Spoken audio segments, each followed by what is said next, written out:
শীতের বিকেলে মুচমুচে পাকোড়া হলে কিন্তু মন্দ হয় না। আর সেটা যদি হয় ফুলকপির পকোড়া, 2 থেকে 3টা উপকরণ যদি আপনারা অ্যাড করেন তাহলে কিন্তু আপনাদের এই পকোড়াগুলো 2 থেকে 3 ঘন্টার মতন মুচমুচে থাকবে। আর এই পকোড়াটা খেতে কিন্তু অসম্ভব মজার হয় আর ভীষণ লোভনীয় হয়। এটা দেখতে যেমন সুন্দর হয়, খেতেও কিন্তু অনেক খাস্তা হয়।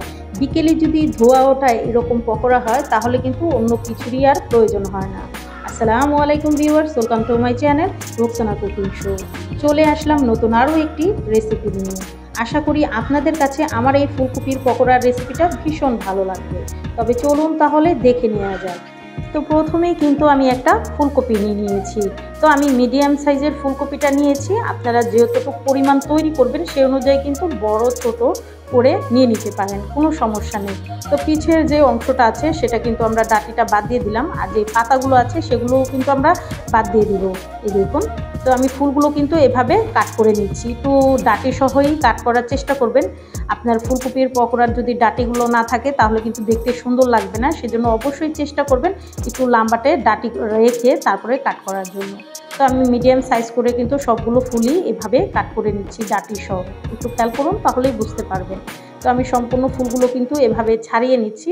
এই দেখুন, তো চেষ্টা করবেন একটু লম্বা ডাঁট রেখেই কাটার জন্য। দেখুন,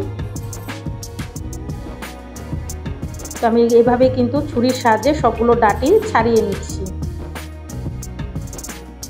তো আমি আমার পছন্দ মতন মিডিয়াম করে কিন্তু কাট করে নিচ্ছি। এই দেখুন, এভাবেই কিন্তু আমি সবগুলো ফুলই ছাড়িয়ে নিচ্ছি। এই দেখুন, তো আপনারা বড় ছোট করে আপনাদের পছন্দ মতন কিন্তু ফুলগুলো করে নিতে পারেন।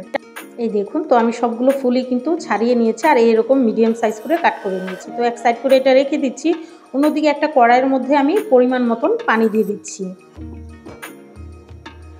তো পানিটা দেওয়া হয়ে গেলে তখন দিয়ে দিব আমি ফুলগুলো। হালকা একটু গরম অবস্থায় কিন্তু ফুলগুলো দিয়ে দিতে হবে।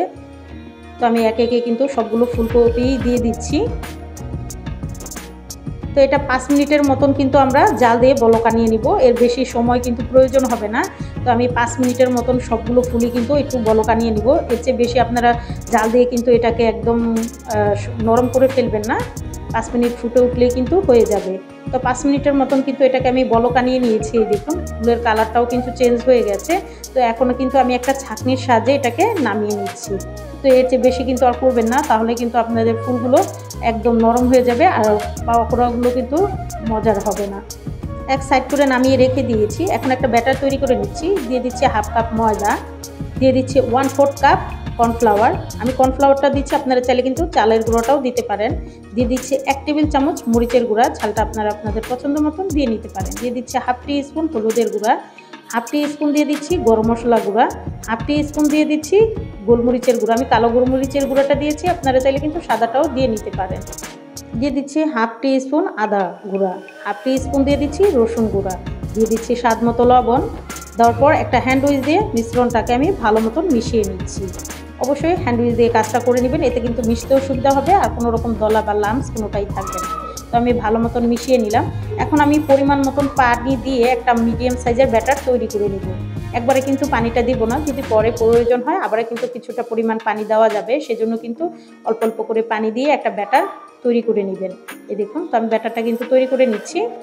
তো এইভাবে ঘুরিয়ে ঘুরিয়ে কিন্তু ব্যাটারটা তৈরি করে নিতে হবে। এই দেখুন, তো ব্যাটারটা অনেকটাই ঘন, সেজন্য কিন্তু আমি আবারও কিছুটা পরিমাণ পানি দিয়ে দিলাম। তো এইভাবেই কিন্তু আমি ব্যাটারটা তৈরি করে নিচ্ছি আর আপনাদের ব্যাটারের ঘনত্বটা দেখিয়ে দিচ্ছি। এই দেখুন কতটা ঘনত্বে আমি দিয়েছি। এখন দিয়ে দিচ্ছি 2 টেবিল চামচের মতন ধনিয়া পাতা কুচি। আপনারা চাইলে দিতেও পারেন, আবার স্কিপও করতে পারেন, কোনো সমস্যা নেই। তবে দিলে কিন্তু ফ্লেভারটাও ভালো আসে আর পকোড়ার দেখতেও সুন্দর লাগে, সেজন্য কিন্তু দেওয়া। তো আমি ভালো মতন মিশিয়ে নিলাম। এই দেখুন, একটু ভালো মতন মিশিয়ে নিয়েছি। একটু ভালো মতন এভাবে মিশিয়ে নিতে হবে। তো হ্যান্ড উইচ দিয়ে এই কাজটা করছি। তো এখন দিয়ে দিব যেই ফুলকপিগুলো আমি একটা ঝাঁঝের মধ্যে ঝরিয়ে রেখেছিলাম সেই ফুলকপিগুলো। এই দেখুন, তো আলতো করে একটু মিক্স করে নেবেন, যেহেতু বাটিটা একটু ছোট সেজন্য কিন্তু আলতো করে একটু মিশিয়ে নিতে হবে। এই অবস্থায় কিন্তু আপনারা হাত ব্যবহার করবেন, কোনো চাবিজ দেওয়ারও কিন্তু প্রয়োজন নেই। এই দেখুন, তো আমি হাতের সাহায্যে কিন্তু আলতো করে এটা মিশিয়ে নিচ্ছি। এভাবে কিন্তু মিশিয়ে নিতে হবে। তো আলতো করে আমি মিশিয়ে নিচ্ছি। এই দেখুন, তো আমি হাতের সাহায্যে কিন্তু এইভাবে আলতো করে মিশিয়ে নিচ্ছি আর সবগুলো কিন্তু আমার মেশানো হয়ে গেছে। এই দেখুন, একটু একটু আলতো করে মিশিয়ে নিয়েছি। আর এই ফুলকপিগুলো কিন্তু এখন সুন্দর মতন কুক করা হয়ে গেছে। এই দেখুন একদম পারফেক্টলি কুক করা হয়ে গেছে। তো এইভাবেই কিন্তু সবগুলো ফুলকপি কোট করে নিতে হবে। তো আমি সেম প্রসেসে সবগুলো ফুলকপি কিন্তু কোট করে নিয়েছি। তো অন্যদিকে একটা কড়াইয়ের মধ্যে পরিমাণ মতন তেল দিয়ে, তো তেল যখন হালকা একটু গরম হবে তখনই কিন্তু আমি ফুলকপিগুলো দিয়ে দিব একে একে করে। এই যে দেখুন, তো এইভাবেই কিন্তু আমি সবগুলো ফুলকপি দিয়ে দিচ্ছি। তো একটু ভালো মতন কোটিং করে তারপরে কিন্তু দিয়ে নেবেন। এই দেখুন, তো আমি একে একে কিন্তু সবগুলোই দিয়ে দিচ্ছি। আমার সবগুলো কিন্তু এভাবেই দেওয়া হয়ে গেছে। তো বেশ কিছু সময় এভাবেই কিন্তু আমি ভেজে নেব। তো এক সাইড যখন একটু কালার হয়ে আসবে তখন কিন্তু আমি উল্টে দিচ্ছি। এভাবেই উল্টে দিতে হবে। তো এক সাইড হওয়ার পরেই কিন্তু উল্টাবেন, না হলে কিন্তু উল্টাবেন না। তো এইভাবেই কিন্তু আমি নেড়ে চেড়ে দিচ্ছি। তো এইভাবেই কিন্তু সবগুলো পকোড়ায় আমি উল্টে দিচ্ছি। তো আমার সবগুলো কিন্তু উল্টে দেওয়া হয়ে গেছে। আর একটা সুন্দর কালার করে কিন্তু আমি এগুলোকে ভেজে নেব। এই দেখুন, তো আমি এভাবেই কিন্তু একটু চামচ দিয়ে নেড়ে চেড়ে দিচ্ছি। তো একটা ঝাঁঝরির সাহায্যে সবগুলো ফুলকপি আমি উঠিয়ে নিচ্ছি। পকোড়াগুলো দেখুন দেখতে কতটা সুন্দর হয়েছে, কালারটাও কতটা সুন্দর এসেছে।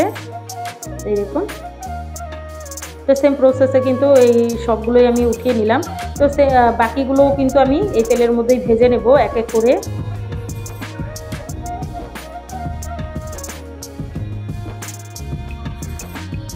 তো সবগুলো কিন্তু এভাবেই ভেজে নিতে হবে। তো আমি এক এক করে সবগুলো ফুলকপি কিন্তু দিয়ে দিয়েছি। তো এইভাবেই আমি নেড়ে চেড়ে কিন্তু এই ফুলকপিগুলোকে ভেজে নিলাম। এই দেখুন পকোড়াগুলো দেখতে কতটা সুন্দর হয়েছে। তো একটা ঝাঁঝরির সাহায্যে সবগুলো পকোড়াই কিন্তু আমি উঠিয়ে নিচ্ছি। এই দেখুন,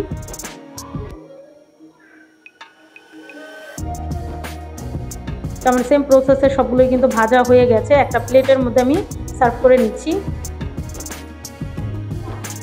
শব্দটা শুনেই হয়তো বা বুঝতে পারছেন এটা কতটা ক্রিস্পি আর কতটা ক্রাঞ্চি হয়েছে। 1 থেকে 2 ঘন্টার মতন কিন্তু এই পকোড়াগুলো এরকমই খাস্তা আর ক্রিস্পি থাকবে। এই দেখুন, তো আমি একটা ভেঙে দেখিয়ে দিচ্ছি ফুলকপিটাও কতটা সফটলি হয়ে গেছে আর কত সুন্দর সিদ্ধ হয়ে গেছে। এই দেখুন দেখতে কতটা সুন্দর হয়েছে। এই দেখুন একদম সফট, মুখে দিলেই মিলিয়ে যাবে। বাইরেটা যতটা ক্রিস্পি হবে ভেতরটা ততটাই জুসি হবে। দেখুন দেখতে কতটা সুন্দর হয়েছে, খেতেও কিন্তু হয় অসম্ভব মজার। তো রেসিপিটা আপনাদের কাছে কেমন লাগলো অবশ্যই আপনারা কমেন্টের মাধ্যমে জানাবেন। আর যারা এখনও আমার চ্যানেলটাকে সাবস্ক্রাইব করেননি, আমার ভিডিওগুলো যদি আপনাদের কাছে কোনো অংশে একটু হলেও ভালো লেগে যায় অবশ্যই আমার চ্যানেলটা সবাই সাবস্ক্রাইব করে আমার চ্যানেলের পাশেই থাকবেন। লাইক, কমেন্ট এবং বেশি বেশি করে শেয়ার করে দেবেন।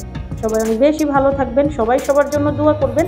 আর এই শীতে একবার হলো এই ফুলকপির পকোড়াটা তৈরি করে খাবেন। আশা করি সবাই আপনার ফ্যান হয়ে যাবে এই পকোড়া। তো সবাই ভালো থাকবেন, সুস্থ থাকবেন, সবাই সবার জন্য দোয়া করবেন, একটু সাপোর্ট করবেন, একটু ভালোবাসা দিবেন। আপনাদের ভালোবাসা, আপনাদের দোয়া যেন আমি অনেকটা দূরে এগিয়ে যেতে পারি। সবাই ভালো থাকবেন। আল্লাহ হাফেজ।